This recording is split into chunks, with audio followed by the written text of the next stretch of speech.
Joe had the most wonderful personality, always had a joke. 79-year-old Joanne Stainer remembers the 59 great years she had with her husband Joe. He passed away this March, and this past June the family planned to lay him to rest in their family cemetery in Wisconsin. Stainer, her son and grandson were all set to fly from Orlando Sanford International Airport to Appleton June 1st, but a medical emergency kept Stainer from catching that flight. She instead had to book a last-minute ticket to Wisconsin by herself, flying out the night before her husband's funeral.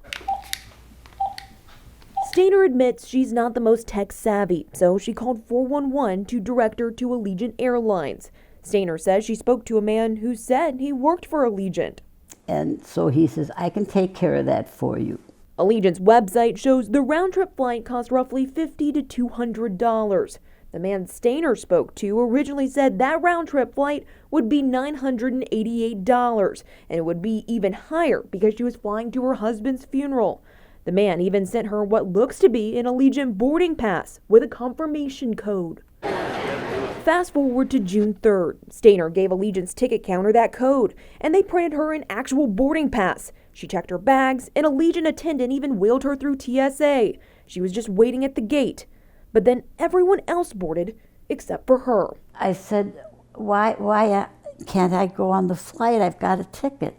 An Allegiant supervisor told her she did not have an actual ticket. He said, we've had a lot of scammers. This is not the first time that this has happened to us. Stainer says the scammers got away with $2,000, charging her card more than a dozen times in small charges.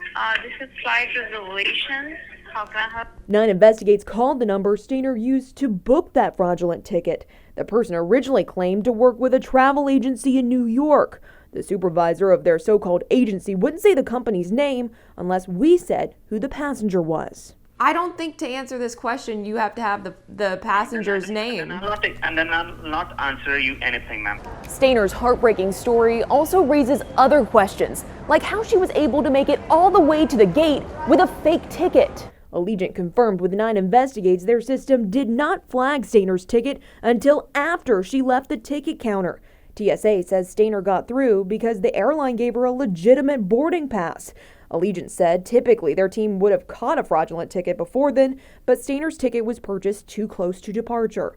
By the time the airline learned the ticket was fraudulent, Stainer's luggage was already on the plane. Her checked bag made it to Appleton, but Stainer missed her husband's funeral.